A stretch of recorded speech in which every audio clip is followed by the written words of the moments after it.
of the National Assembly, Duale, was eaten by his government. Today is a CS. Former Deputy Speaker of the Senate, Kithure Kindiki, was eaten by his government. Now he's also a CS. Former Chair of Budget of this National Assembly was eaten by his government. Today is the majority leader. I don't know. We are now eating Rigiji. Where will he end up? Mr. Speaker, I have an issue of concern, Mr. Speaker. Yes, Majority Leader. Honorable Speaker, is the Deputy Leader of Minority to assert that I was eaten by my own government, Honorable Speaker, whereas he knows I was never eaten by any government. I only stood firm against tyranny. I stood firm against the bullying that I experienced under that regime. The same bullying I have stood firm against a deputy president today who has been bullying members of parliament. And I have only put my chest forward to defend the rights of all these members, including the Honorable Robert Mbui, who was Honorable Speaker, when the Deputy President visited Kathiani. He said to the Honorable Mbui that these Kambas are too few. They can never make a president. Kalonzo can never be anything. How can you defend a person who has disdain for Kalonzo Musyoka, a former vice president of this country? Mbui. Robert Mbui. Thank you, Mr. Speaker. You know, I love the passion and the humor in the majority leader. But, Mr. Speaker, I'm also impressed by the energy that I've seen in this house, the vigor, the passion from morning. I mean, it is a first bill, or rather it's a first motion, where this house has gone up to public participation in the constituencies. Mr. Speaker, I only wish that the energy that we are expending here to send a question to all Kenyans about one individual was being used to fight the issues that are failing us in our education, in our health sector.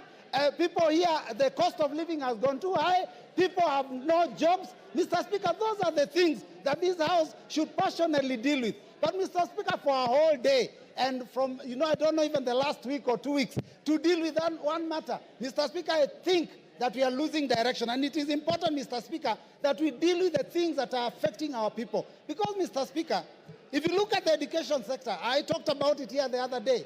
We don't even have classes for grade 9 going into JSS. Mr. Speaker, the funding model for university has failed. Mr. Speaker, the insurance sector, NHIF, is having a problem, Mr. Speaker. How then do we spend taxpayers' money and time to come and deal with a matter of one single individual, Mr. Speaker?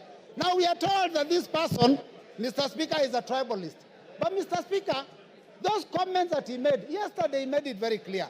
And I was shocked. I was very shocked, Mr. Speaker, yesterday, to realize that, in fact, Kenya Kwanza was actually a company that is limited by shares, and that people negotiated shares for themselves. The mover of the motion is a member of MCCP. MCCP negotiated shares for Lower Eastern. Mr. Speaker, because we had 2 cabinet secretaries in this government. Now, Mr. Speaker, we only have 1. And I'm telling you, Mr. Speaker, actions speak louder than words. The Deputy President may have said that he is a shareholder and there are issues about his community, but if you look at the appointments that are being made in Kenya, then you will realize that the person of the President himself is the one who is the biggest tribalist, Mr. Speaker, because he's appointing people from his own community for every position. Mr. Speaker, if we have to find a situation where a school has failed, you do not fire the deputy principal. You get rid of the principal. Our problem is not the deputy. It is the head. Yes, Farah. Thank you, Mr. Yes, Farah. Mr. Speaker, I was standing. Order.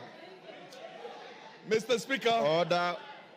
Mr. Speaker. Robert Mbui, you are normally more decent than that. This is a house of... Oh, Mr. Speaker, protect me.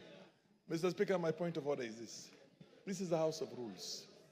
This is a law-making body. This is the place where our Constitution itself was passed.